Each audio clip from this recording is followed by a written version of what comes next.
Buenos días. Bueno, les voy a pedir ya, por favor, silencio, ¿vale? Para dar comienzo a la charla. Bueno, bienvenidos a esta charla de extensión universitaria dentro del marco, como sabéis, que todos los martes, de charlas que se imparten todos los martes de extensión universitaria como formación interdisciplinar. Y bueno, en primer lugar, excusar a doña Lidia Jiménez, que estaba previsto una conferencia de su parte, pero finalmente no ha podido estar aquí. Sin embargo, nuestra compañera y profesora de la UCAP, Gina Hernández, se ha brindado a ofrecer esta charla titulada Relaciones sanas entre padres e hijos, cuáles son algunas de sus causas y sus efectos, sin duda de gran interés. Y antes de que dé inicio la profesora Hernández con la charla, ¿no se oye? Ahora. Decía que agradecer a la profesora Gina Hernández que esté aquí para esta charla y voy a simplemente presentar un poco sobre su currículum. Ella es licenciada en Medicina Humana por la Universidad Nacional Pedro Ruiz Gallo, es especialista en Psiquiatría por la Universidad de Alcalá de Henares, es doctoranda ya en el último año de Medicina y Cirugía por la Universidad Autónoma de Madrid con el tema de Psiquiatría perinatal. Y profesionalmente trabaja como psiquiatra infanto-juvenil en el Centro de Salud Mental de Alcalá de Henares y también, como decía, como profesora de Fundamentos Biológicos de la Conducta y Psicofisiología en el grado en Psicología de nuestra universidad. Así que cedo la palabra ya a doña Gina Hernández para que nos hable sobre las relaciones sanas entre padres e hijos, cuáles son algunas de sus causas y sus efectos. Muchas gracias.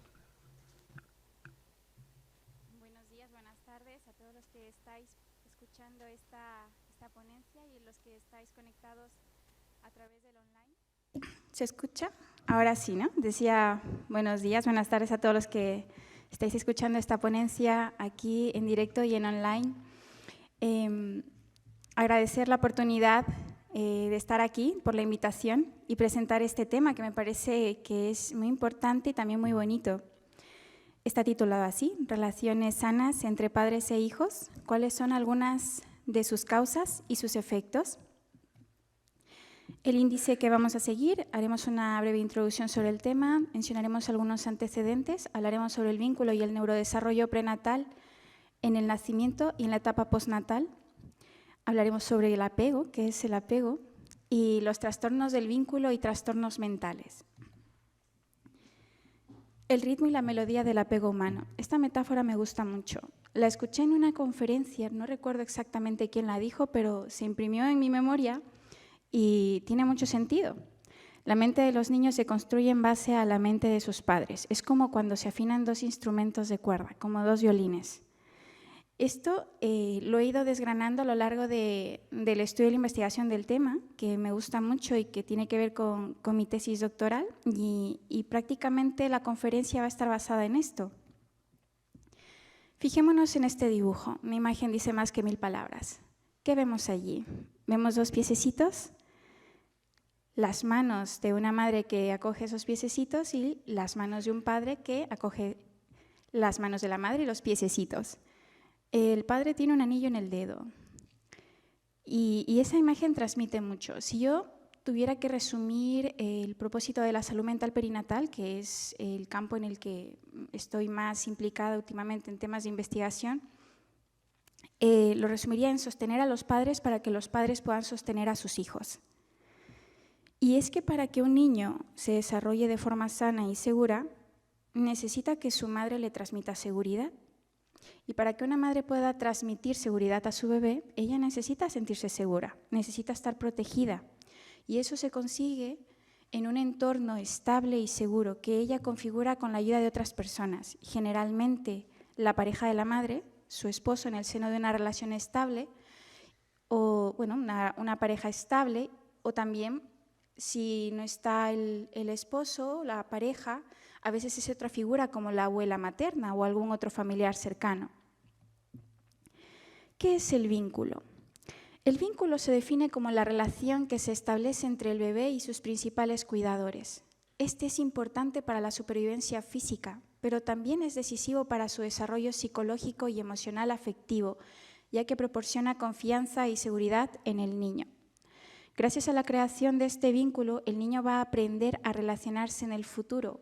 Por tanto, vamos a favorecer que el niño sea un adulto seguro, autónomo y que establezca relaciones sociales de manera saludable.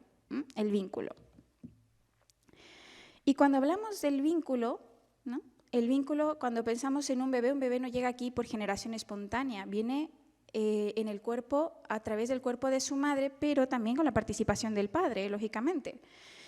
Pero sin duda los protagonistas de la etapa perinatal son la madre y su bebé, esa diada. El vínculo materno-infantil hace referencia al establecimiento temprano de una relación afectiva de la madre hacia su hijo, que se caracteriza por sentimientos positivos y de calidez emocional. Esto no solo cuando el bebé nace, sino ya incluso en la etapa prenatal. El desarrollo infantil, emocional, conductual, cognitivo y social se produce en el contexto de una relación de cuidado, donde la madre o figura cuidadora principal y el niño forman una unidad. Es esta diada de la que mencionábamos. Es de hecho casi una unidad simbiótica, fusional, un tipo de relación muy estrecho. Cuando la relación entre la madre y el bebé es adecuada, la interacción entre ambos es sensible, receptiva y sintónica, de hecho incluso sincrónica. Hay estudios que han revelado que cuando la madre tiene establecido un buen vínculo con su bebé ya desde la etapa prenatal, incluso la frecuencia cardíaca de ambos se sincroniza. Es impresionante. Pero ahora bien, siendo estrictos metodológicamente, hay que distinguir dos términos, vínculo y apego. Si veis las flechas azules en la imagen que tenemos allí, la flecha, el sentido de la flecha se origina en la mirada de los padres hacia su bebé. Eso es vínculo. Es la mirada de los padres hacia su bebé. Y el apego es del bebé a sus padres. Entonces, apego y vínculo aparecen en la literatura científica como acepciones sinónimas, aunque existen diferencias. El vínculo es, digamos, la mirada afectivo-emocional de los padres hacia su bebé, y el apego, que tiene una descripción, una definición propia, sería como la conducta adaptativa de aproximación del bebé hacia sus progenitores. ¿Por qué? Porque de hecho la cercanía del bebé a sus cuidadores principales es la base de su supervivencia. Su supervivencia depende de eso. Que bueno, no solamente lo vemos en los humanos, ¿no? Sino también lo vemos en otros mamíferos y muy en concreto en los primates. Podemos traer a la mente la imagen de los monitos que se cogen, se hacen con las manos al dorso de sus madres cuando están entre los árboles. Bien, esto es un esquema que de alguna manera resume el desarrollo del vínculo y el apego. Bonding and Attachment Development. Bonding es vínculo en inglés, es el término original, vínculo. De hecho, fueron los británicos los que empezaron a darle mayor hincapié a este tema. Y attachment también, de hecho, attachment fue primero. The Attachment Theory es la teoría del apego, postulada por John Bowlby, que hablaremos de él. Y esto sigue una secuencia cronológica. El vínculo, que sería la mirada de la madre hacia su bebé, empieza, fijaos, ni siquiera en el embarazo, que es la primera etapa que vemos aquí, antes del embarazo, la planificación del embarazo. Y ese vínculo ya empieza a tejerse en la mente de la madre sobre el deseo del bebé, las expectativas de su maternidad, de la paternidad de su pareja, de si es planeado, planificado, ¿no? Si es deseado, ¿no? Luego, en el propio embarazo, el apego afectivo prenatal hacia su bebé. Luego ya durante el parto. El parto es una experiencia, sin exagerar, que algunos describen como mística. Esto es así. Algunos describen como una experiencia mística y con un profundo sentido espiritual en lugares en los que aún no está muy interiorizada la técnica. Me refiero en algunos lugares, por ejemplo, de Latinoamérica, donde las matronas, que son las mujeres que tradicionalmente atienden a las mujeres que están prontas a dar a luz o en ese proceso, pues escriben muchas de estas cosas, ¿no? Se siguen rituales y de hecho algunas mujeres que no han recibido la anestesia y todo este aparataje técnico, pues algunas describen incluso una experiencia de éxtasis durante el parto. Y esto puede tener fundamentos científicos, sí, porque sabemos que durante el parto se libera una gran dosis de oxitocina, y que la oxitocina pues, es una hormona que tiene efectos interesantes a nivel neurobiológico, como vamos a ver, y a nivel afectivo y conductual. Luego, claro, esta es la parte sana y positiva, pero también en el parto pueden ocurrir algunos traumas, ¿no? Sabemos que el parto además tiene su dosis de riesgo. De hecho, en muchos lugares, el nivel del desarrollo, en muchos países, uno de los criterios es la mortalidad materna, ¿no? Cómo se lleva a cabo el proceso del parto. Así que el parto es importante. Luego, cuando el bebé ya nace, el vínculo, el proceso del vínculo, digamos que se desarrolla los primeros 6 meses. Yo tengo varias compañeras de trabajo que desde que empezamos la residencia iban teniendo sus bebés, y había una frase que ellas repetían muchas veces cuando ya lo habían tenido y decían: nos estamos conociendo. Claro, ellas lo gestaban, lo tenían dentro, y el bebé de hecho escuchaba la voz de su madre todo el tiempo, él escuchaba los latidos del corazón de su madre todo el tiempo, pero ella todavía no sabía qué rostro tenía él o ella, qué gustos tendría, cómo sería su temperamento y demás. Es en ese momento en el que se están conociendo, esos 6 primeros meses, que ocurren muchas cosas. Y luego ya a partir del 6º mes ya se va observando la conducta del apego, que es qué conducta desarrolla el bebé para mantenerse cercano o mantener la cercanía de la madre. Por ejemplo, tengo hambre, lloro, el bebé llora para que la madre venga. Y la madre, dependiendo de su sensibilidad, identificará el llanto de su bebé, distinguirlo entre muchos llantos de bebés y distinguir el tipo de llanto, de si es un llanto de hambre, de frío, de soledad, de sueño. Y muchos lo pueden hacer. Estaba participando de una formación que estamos haciendo para entrevistas de psiquiatría, de salud mental perinatal, y muchas madres que están en esta etapa perinatal con algunas complicaciones describen todo esto, ¿no? Cómo van conociendo a su bebé, identificando las necesidades de su bebé en función del llanto.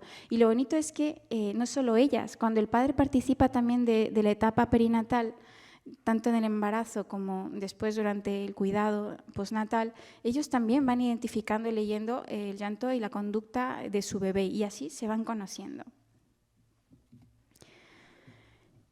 Hablemos sobre el vínculo parental infantil. Por tanto, la historia de la madre, sus relaciones actuales o pasadas, participan de este modo en la constitución de ciertos rasgos de temperamento en el niño que va a nacer o que acaba de nacer. Antes de la primera mirada, antes del primer aliento, el recién nacido humano se ve engullido por un mundo en el que la vida sensorial tiene ya una historia. Y en ese medio es en el que deberá desarrollarse. La figura del padre es esencial en el desarrollo psicoemocional del niño. Os voy a contar una anécdota.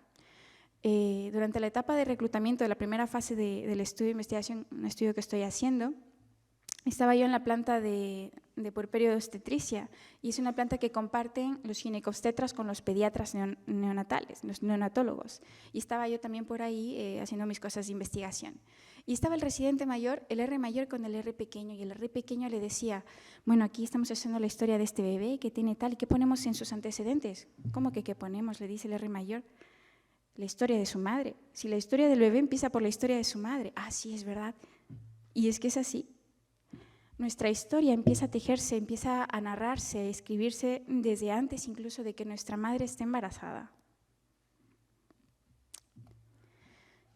Y la maternidad veamos desde una perspectiva psicológica. Bueno, durante el embarazo sabemos que hay cambios personales, hay cambios sociales y hay cambios familiares. Es una etapa, es un hito, un hito en la vida, es un punto de inflexión en la vida de una mujer, el embarazo, sobre todo el primer embarazo, sin duda lo es.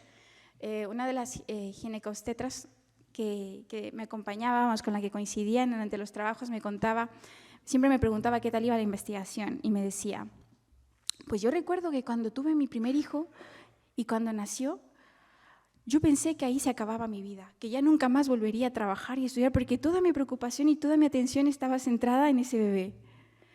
Y es que, claro, es un cambio, porque para una madre, sobre todo para una madre primeriza, ya el centro de su vida y su prioridad no es su autocuidado, sino el cuidado de su bebé, es la preocupación materna primaria, eso se llama así. Y claro, este proceso de adaptación no ha empezado cuando el niño nace, ha empezado mucho antes, como hemos visto, ¿no? Y la madre tendrá que renunciar a muchas cosas. tendrá que ponerse por lo menos en un segundo plano, porque ahora una persona viene a ocupar el primer lugar en su vida. Por supuesto hay cambios familiares porque se altera la dinámica de pareja, de la vida de pareja, ya no son 2, ahora son 3. Ahora pues se ha descrito, ¿no? La madre necesita, sobre todo para poder cuidar a su bebé, sentirse cuidada. Esto puede ser un reto a veces en la vida de pareja cuando llega el bebé y requiere de mucha empatía por parte de ambos y mucha comprensión y mucha sensibilidad. Os contaba que yo me dedico a la consulta, en concreto de niños y adolescentes, y tenía que atender a una paciente que no llegó a la consulta y entonces yo llamé para averiguar por qué no había llegado, ¿no? Y hablé con la madre. Y bueno, es una historia interesante, pero justo me dice, era una mujer de 17 años que ya estaba en su segundo embarazo y que me estaba contando la madre que era importante que yo la viera. Claro, yo veo pacientes menores de 18 años y ella tenía 17 y ya iba por el segundo. Y el padre de sus bebés, del que ya tenía y del que estaba gestando, me decía que han tenido una relación un poco tórpida. O sea, que se han separado y han vuelto, ¿no? Y la madre decía, es que son muy jóvenes, se quieren mucho pero no se saben querer. Se quieren mucho pero no se saben querer, claro, y es que hay que saber quererse. Porque en el seno de una relación sentimental, precisamente cuando hay mayor intensidad en el afecto, así como puede haber mayor intensidad para estas emociones positivas como el amor, la calidez, la pasión, etcétera, también para el enfado. Y si uno no tiene una adecuada madurez para el desarrollo, por cierto, la charla que iba a dar doña Lidia iba sobre la madurez humana, y esto tiene mucho que ver con la madurez, la capacidad de amar, entonces va a ser difícil que se mantenga la estabilidad en una relación de pareja. Porque sin duda la llegada de un niño a la familia es una situación estresante, ya en condiciones normales, y además se añaden algunas alteraciones, trastornos o patologías, esto puede complicarse aún más. Por lo tanto, requiere de madurez por parte de los padres. Ahora, la madurez no siempre, aunque sí, muchas veces, no siempre se corresponde con la edad de las personas. Por supuesto que hay que prevenir y que no se den embarazos en los adolescentes, pero tampoco hay que esperar a tener 30 y tantos o 40 para tener el primero. Quiero decir, hay edades adecuadas para empezar a tener familia. Y cambios sociales, por supuesto, ¿no? Una mujer que estuvimos en una entrevista perinatal, esta mujer que tenía depresión posparto y un trastorno del vínculo. Habían varios factores, ¿no?, que ella había tenido en su historia personal, algunas experiencias traumáticas, y una característica adicional de todas las rayas que tenía el tigre era que ella no le costaba mucho renunciar a la vida que tenía, los viajes, la vida social, su futuro profesional. No había encuadrado muy bien la llegada de un bebé en su agenda. Y es que cuando llega un bebé a la vida de una mujer, de unos padres, de una familia, hay que hacer preparativos, ¿no? Hay que preparar el nido y hay que asumir que va a llegar una nueva persona, que va a alterar muchas dinámicas y que va a romper muchas rutinas. Veamos sobre la maternidad de una perspectiva psicológica. Daniel Stern fue pues un hombre que estudiaba mucho sobre esto, ¿no?, sobre el vínculo y la salud mental perinatal. Y a mí me gusta porque tienen en los libros esos términos que habla sobre el nacimiento de una madre. Y es que, claro, la vida de una mujer se transforma, pero también su cerebro se transforma. Es un proceso secuencial por etapas. Comienza en el embarazo y se completa tras el nacimiento y los primeros meses del cuidado. También nace una madre. La transparencia psíquica es otro término acuñado por Bitlowski. Y bueno, ahí veis 4 generaciones de mujeres, ¿no? Y un dato parecido es que las 4 se peinan de una manera parecida, o más bien una peina a la otra de una manera similar. Hay cosas en la crianza, en la salud mental, que se van transmitiendo de generación en generación. Esto me puede dar pie a muchas cosas. Por ejemplo, que los estilos de crianza se van de alguna manera también transmitiendo. No solamente heredamos la genética, sabéis que heredamos también la epigenética, que las experiencias que marcaron la vida de nuestros antepasados también tienen un efecto sobre nosotros a nivel biológico, sobre la metilación de los genes y estas cosas. Esto hoy en día se habla mucho de esto. Pero ya yendo un poco más a lo cotidiano, en las familias tradicionales todavía quedan muchas de ellas, en España y, por ejemplo, en Italia o en Latinoamérica, pues hay formas de ser y estar en las familias. Y esto se ve también en los estilos de crianza. Hablemos ahora sobre los antecedentes. El apego es de la cuna a la tumba. Es una frase de John Bowlby. Pero claro, John Bowlby, que fue un psiquiatra, un psicólogo de la posguerra, él postuló la teoría del apego basándose, claro, él venía del psicoanálisis, pero además se basó mucho en los aspectos biológicos, en la etología, que es la que estudia la conducta de los animales. Luego también hay antecedentes, ¿no? El imprinting de Lorenz, los estudios de Harlow, en los monitos de los macacos. Y esto tenía un trasfondo neurobiológico.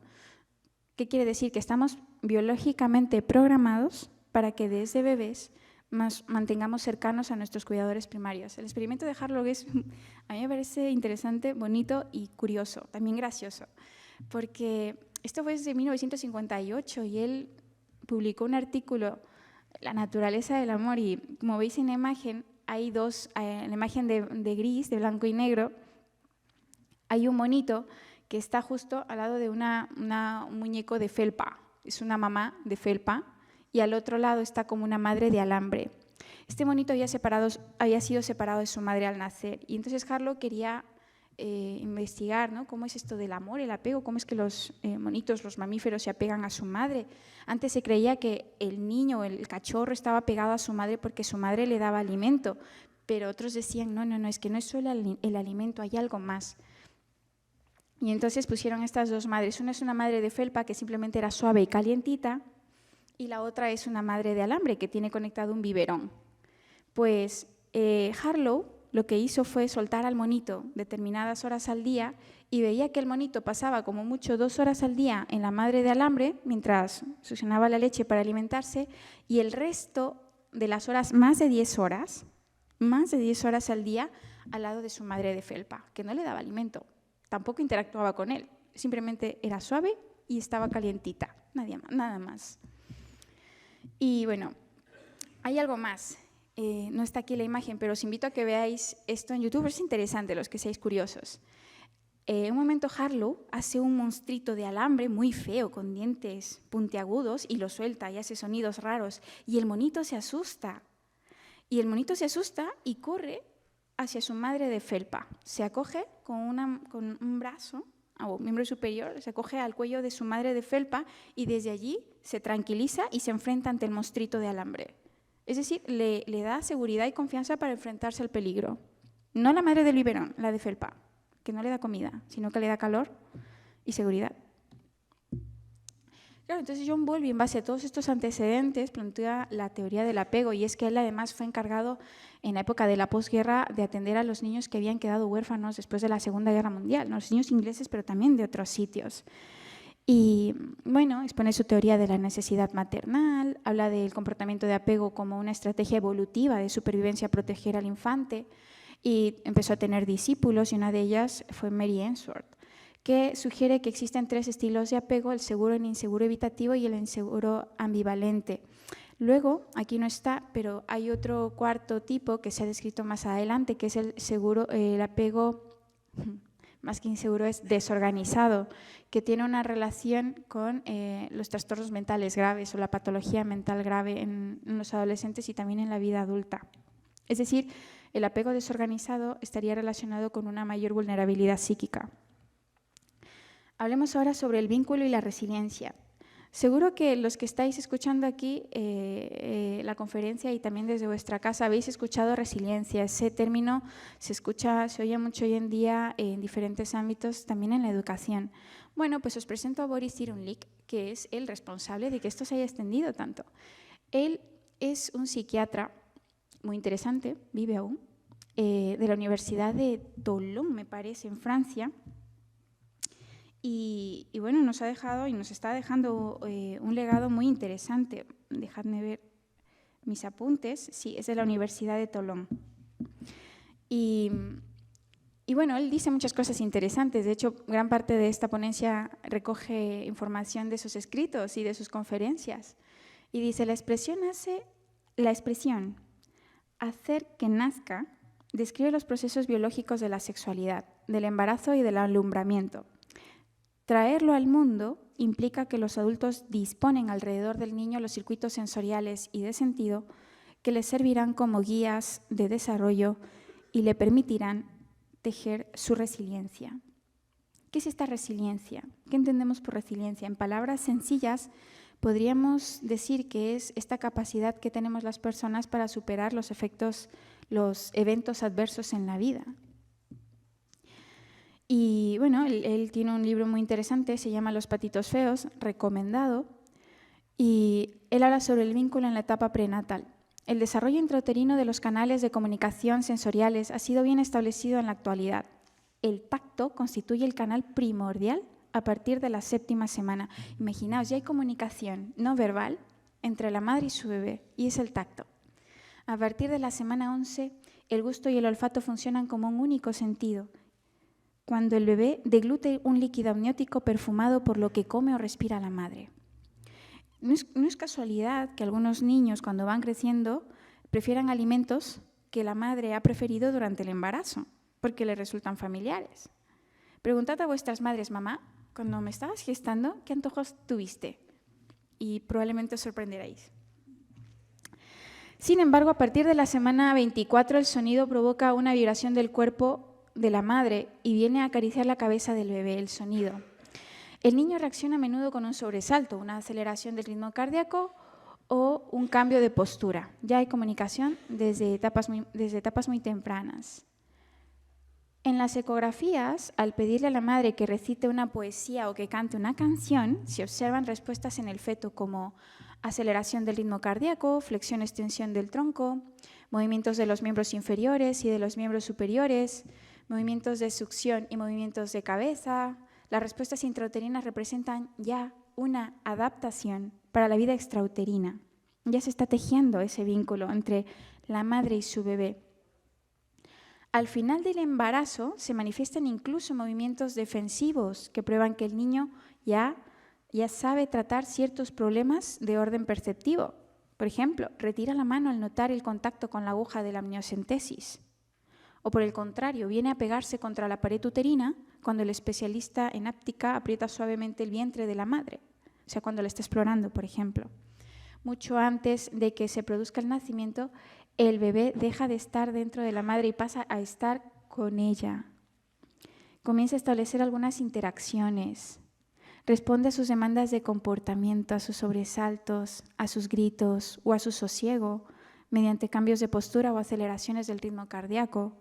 Muchas mujeres embarazadas se dan cuenta cuando su niño está durmiendo, cuando está despierto, y lo relacionan con su estado anímico. Cuando una madre embarazada gestante está preocupada o nerviosa, ella libera cortisol. Y ese cortisol le llega al niño a través de la circulación del líquido amniótico. Es decir, sí que hay. El niño percibe bioquímicamente, además, el estrés que puede vivir una madre durante el embarazo. No ha nacido aún y ya se está tejiendo. La memoria de corto plazo que surge en ese momento permite los primeros aprendizajes.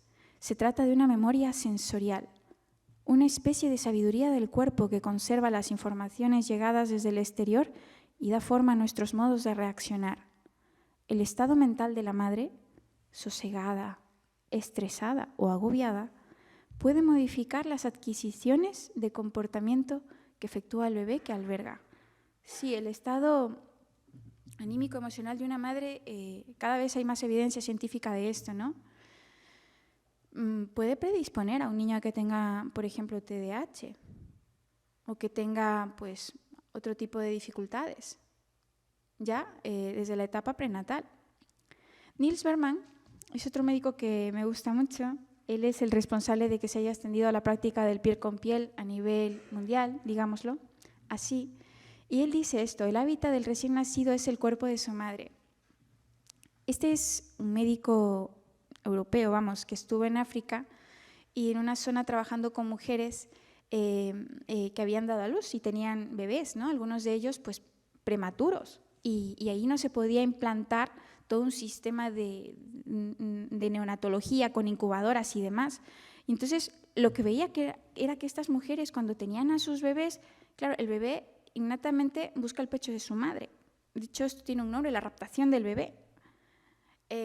Pero estas madres ponían al bebé en su pecho y Niels Bergman decía que esto era como una incubadora, mejor que una incubadora, porque el pecho tenía la capacidad de adaptar la temperatura que el bebé necesitaba. Además es blandito, suave y la temperatura era adaptada a la que el niño necesitaba. Y veía además que los niños que nacían prematuros con distrés respiratorio se calmaban en el pecho de su madre.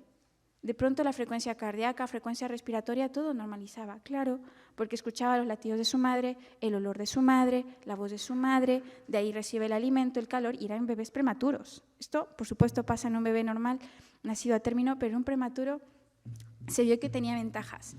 Claro, luego estos resultados de sus estudios se extendieron y gracias a eso, pues hoy en día en las unidades de neonatología se practica cada vez más el piel con piel.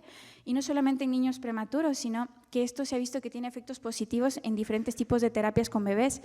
Antes se desconocía mucho ya en el siglo pasado que los bebés sentían el dolor. Antes se pensaba que los bebés no sentían dolor o que incluso los fetos no sentían dolor. Hoy en día se sabe que sí. De hecho, tienen mucho dolor porque la vía analgésica endógena todavía no se ha desarrollado. Pues se ha visto que cuando se realizan prácticas, intervenciones en los bebés y estos están en los brazos de su madre o de su padre o incluso de una enfermera, pero mejor si es su madre o su padre, las frecuencias, la frecuencia cardíaca, la frecuencia respiratoria, todas estas señales vitales se desequilibran menos, se mantienen más estables. Por el contacto físico, acordaros que ya el tacto empezaba a desarrollarse en el primer trimestre. Por tanto, podemos decir que el primer hábitat de un ser humano es el cuerpo de su madre. Si nos ponemos ecológicos y decimos hay que cuidar el medio ambiente porque hay que cuidar el planeta, por supuesto que hay que cuidar el planeta, pero recordemos que el primer hábitat que pisamos es el vientre, el seno de nuestra madre. Y como hemos visto, el cuidado adecuado no es solo físico, sino que tiene que ver mucho con lo afectivo, con lo emocional, con lo social. El ambiente, por tanto, no es solo aquello que tiene que ver con la temperatura, la oxigenación, el calor, el porcentaje de humedad, la nutrición o la protección, tiene que ver con todo esto que es más abstracto y que no se puede medir. Pese a los inauditos progresos del seguimiento de las mujeres encintas, o sea, embarazadas, solo 33% de las mujeres embarazadas están psíquicamente sanas. Esto es interesante. Solo 33% de las mujeres embarazadas están psíquicamente sanas, el 10% sufren trastornos emocionales notables, el 25% presenta alguna patología asociada y el 27% ha tenido antecedentes ginecológicos y obstétricos responsables de situaciones de angustia, los típicos traumas del parto. Y del parto u otros previos, ¿no? Sobre todo si algunas han tenido pérdidas de embarazos en curso anteriormente. Fijaos la fecha de estos resultados, es del 99, han pasado más de 2 décadas. Y si sumamos esto a la pandemia, las cifras suben todavía más. Ahora hemos llegado al nacimiento. Las primeras 2 horas clave en el nacimiento son claves. Las 2 primeras horas en el nacimiento son claves. Hemos hablado ya de la importancia del piel con piel para que fortalecer el vínculo de la madre con su bebé, una liberación de oxitocina impresionante. Inicio además es importantísimo para el inicio de la lactancia materna, para que el bebé se agarre, se enganche en el pecho de su madre y hay una regulación mutua de lo que decíamos, ¿no? Tanto el bebé como la madre se comunican. De hecho, ¿sabíais que el momento del parto no lo determina el cuerpo de la madre, sino del bebé? Es como que el cuerpo del bebé y el de la madre efectivamente están comunicados y es el bebé, bueno, hasta donde yo tengo conocido, así lo estudié yo en su día, el que daba señales para que en el cuerpo de la madre se desencadenara el trabajo de parto. Niels Bergman dice, tras nacer un bebé no necesita nada de sus padres, excepto a sus padres, su presencia. Claro, y esto es importante tenerlo en cuenta hoy, porque a veces pues basamos el tema de la crianza en lo que se puede ver, tocar, medir, en lo material y concreto. Pero la crianza precisamente tiene que ver con algo que es más abstracto, es con la presencia de los padres, es a los padres a quienes necesita un bebé. La base inicial, estamos hablando ahora en el vínculo en la etapa postnatal, la base inicial reposa sobre un triángulo. El recién nacido aún no sabe quién es y quién no es él mismo, ya que en esta fase de su desarrollo un bebé es lo que percibe. En su primer mundo percibe un gigante sensorial, una base de seguridad a la que llamamos madre. Ya hemos visto que la madre es como el planeta, vamos, es el hábitat en el que empezamos a crecer. Y en torno a la cual gravita otra base menos pregnante, a la que denominamos padre, generalmente, ¿no? En la mayoría de las familias todavía esto es así. Es decir, el padre poco a poco también va participando en este proceso, ¿no? Y de hecho, cuando los padres acompañan a las madres durante la gestación, también se ha estudiado, no me voy a detener mucho porque no es tanto el tema, también se ha demostrado que hay modificaciones en los niveles hormonales de un hombre cuando su mujer está embarazada. Y de hecho, algunos llegan a la consulta y dicen, estamos embarazados. Y efectivamente, de pronto ellos también están como más sensibles y tal, bueno, bien. Y están algunos pues también muy implicados en esto, en la crianza. Y bueno, hay diferentes patrones, ¿no? Hay algo que me gusta mucho y es sobre las neuronas espejo y el efecto camaleón. Lo que veis ahí son fotografías de unos bebés, un bebé de pocas semanas de vida, y tienen ahí un adulto delante del bebé, y lo que veis es que si el adulto saca la lengua, el bebé saca la lengua. El adulto abre la boca, el bebé hace lo mismo. Si el adulto pues hace ese movimiento con los labios, el bebé lo imita. Es decir, es esta capacidad que tenemos. Por cierto, las neuronas espejo fueron descubiertas hace poco. Si están por aquí conectados mis alumnos de psicofisiología, de fundamentos biológicos de la conducta, tenemos que hablar de esto en el trabajo, ¿vale? Sí, se ponen en marcha desde los primeros días de vida. Esta es otra frase de Boris Cyrulnik. Los recién nacidos no pueden ir a parar a ningún otro sitio que no sea la historia de sus padres. Cada familia realiza un tipo de alianza que establece en torno del niño un campo sensorial particular que guía su evolución, pese a ser cierto que cada pareja adopta un estilo que no se parece al de ninguna otra. Y por tanto, en una crianza adecuada, el desarrollo sano, vuelvo a decir, no está solo basado en una buena nutrición. Yo esto lo digo porque en la consulta a veces los padres llegan trayendo a los niños y dicen, yo no sé por qué mi niño está inquieto, no le falta de nada, tiene adecuada alimentación, suplementos vitamínicos, va a los controles del pediatra, tiene los juguetes, pero claro, no pasa tiempo con sus padres. Es tiempo lo que no tienen, ¿no? Lo que hay en ellos es, claro, la ausencia del adulto, ¿no? Les falta la presencia tranquilizadora del adulto. Hay muchos niños que están inquietos, que aparentemente pues, están muy nerviosos de pequeñitos y hay que hacer el diagnóstico diferencial con el TDAH. No es que pues sea, sí, que los niños son inquietos y traviesos, pero por la evolución, la etapa evolutiva en la que están, ellos todavía no se pueden poner muy tristes e introspectivos, de manera que la tristeza en ellos muchas veces se manifiesta con una hiperactividad, un exceso de movimiento e inquietud. Y es un nerviosismo, ¿por qué? Y ellos ni siquiera lo saben identificar y expresar, y es que no está su figura de cuidado principal. Y hemos visto que la supervivencia de un niño depende de la cercanía de su cuidador, de su padre. Como ellos son muy pequeñitos, todavía no han interiorizado la figura de mamá y papá en su mente. Entonces necesitan verla, necesitan tenerla a su lado, necesitan su cercanía y disponibilidad. Y la ausencia de esto muchas veces en ellos genera esa inquietud que tanto padres como niños a veces no entienden, o incluso nosotros mismos no entendemos. Por tanto, una adecuada nutrición no solamente es física, no solamente es alimentaria, sino también emocional, ¿no? Y está basada en la seguridad.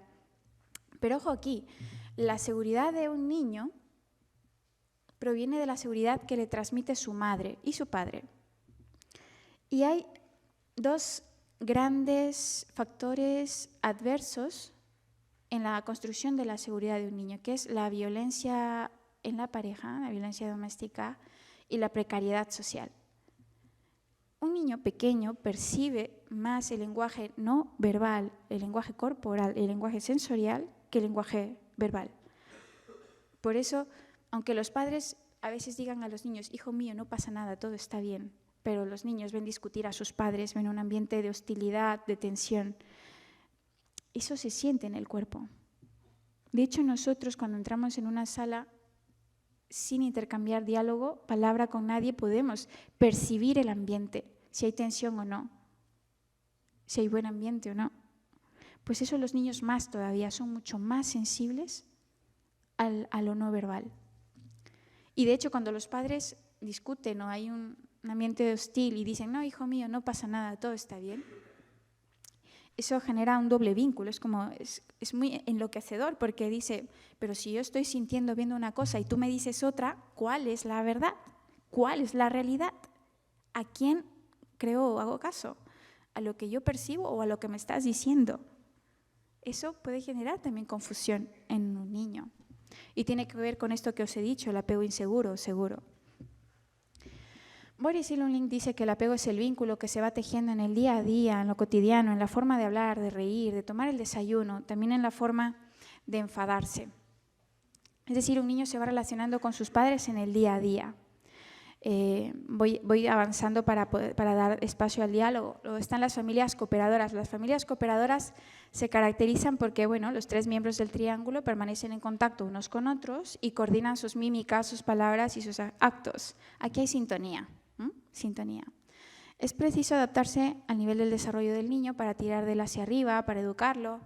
El tercer participante de este ping-pong de gestos y de mímicas faciales es el propio bebé, que no desencadena menos respuestas en los adultos que estos en él. Es decir, los bebés tienen, esto se llama sentido de agencia, es decir, ellos también perciben que son capaces de generar un cambio en la conducta de sus padres. Por otro lado, pues las familias estresadas o desorganizadas, pues estos factores psicosociales dan lugar muchas veces a los problemas de salud mental de los niños.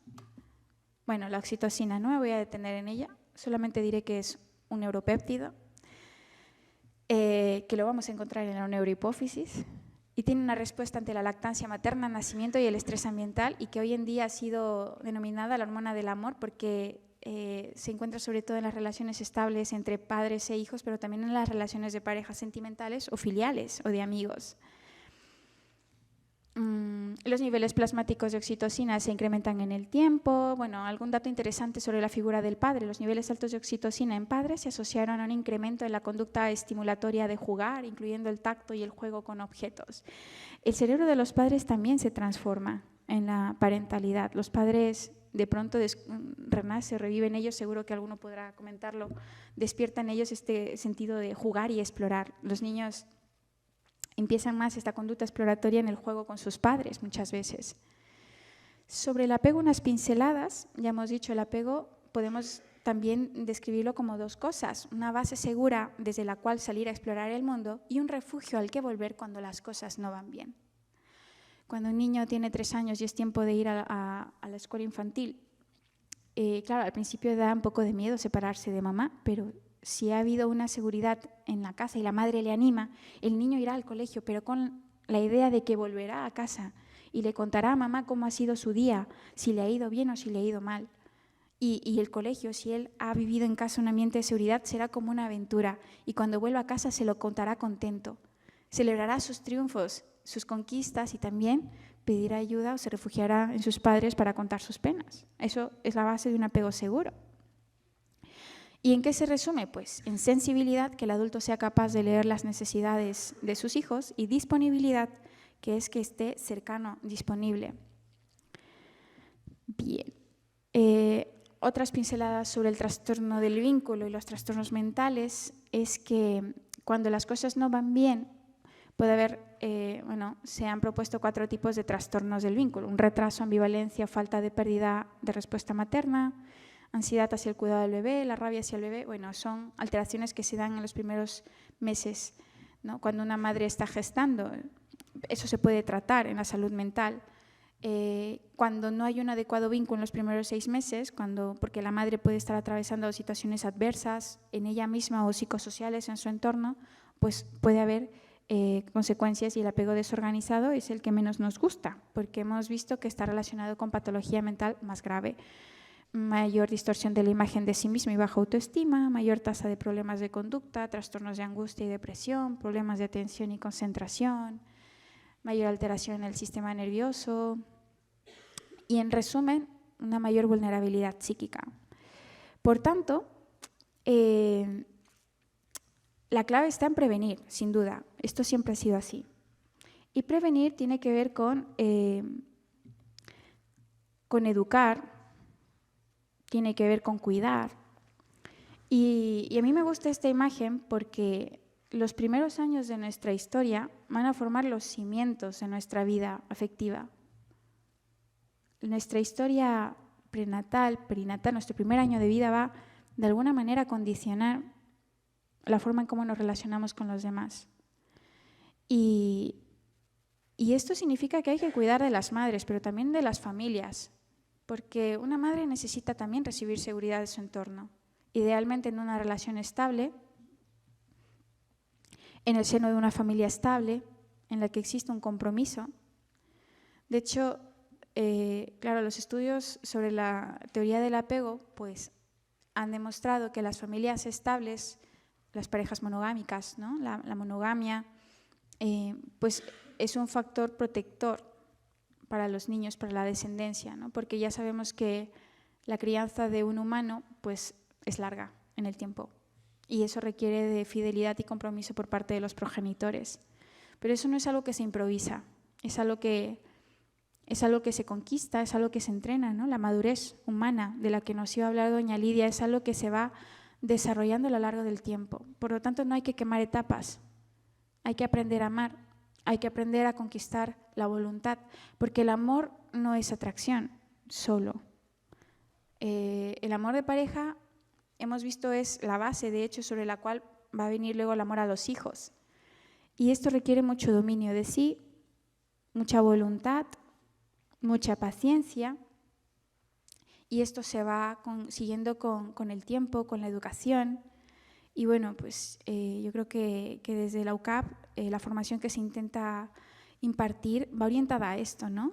A la formación integral de las personas, que no solamente desarrollen su esfera profesional, sino también su esfera, o sea, toda su dimensión humana de manera integral. Porque al fin y al cabo, pues lo que nos hace felices es ser amados y saber amar. Y con esto yo quería decir muchas gracias por vuestra atención y ahora abro espacio para comentarios y preguntas. Gracias.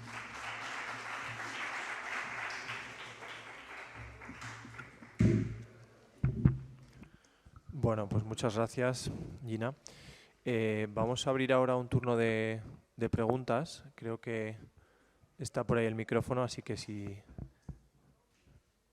queréis comentar algo con la profesora, levantáis la mano, acercan el micrófono y...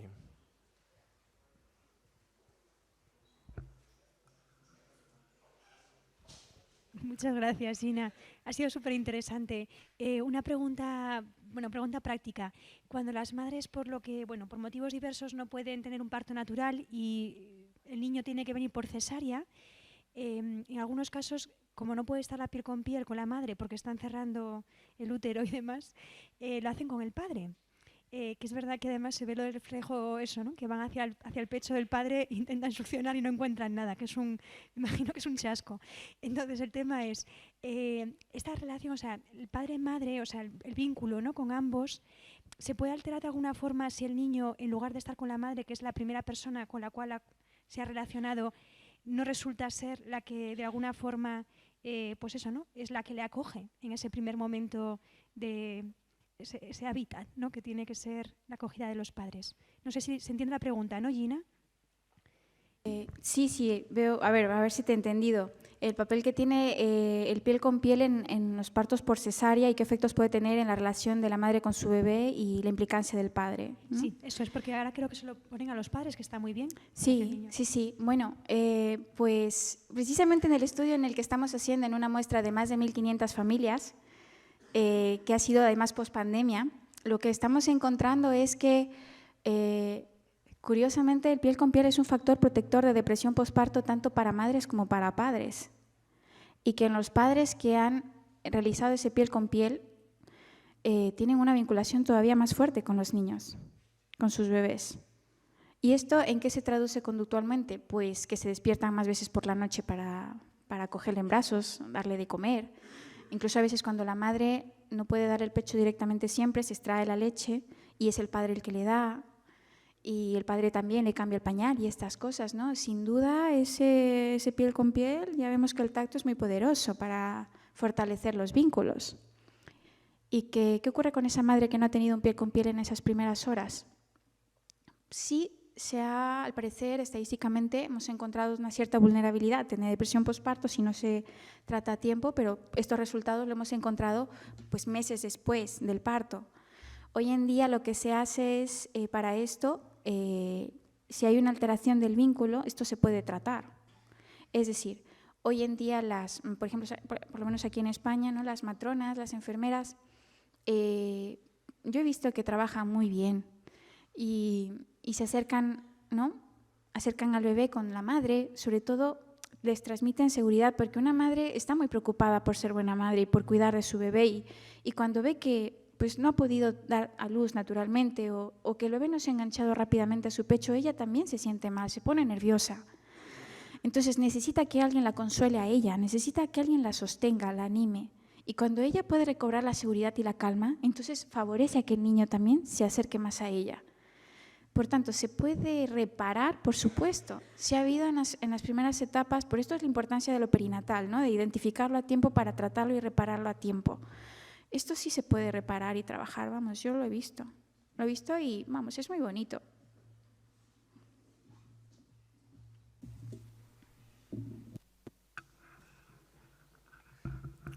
A ver, no sé si hay más preguntas.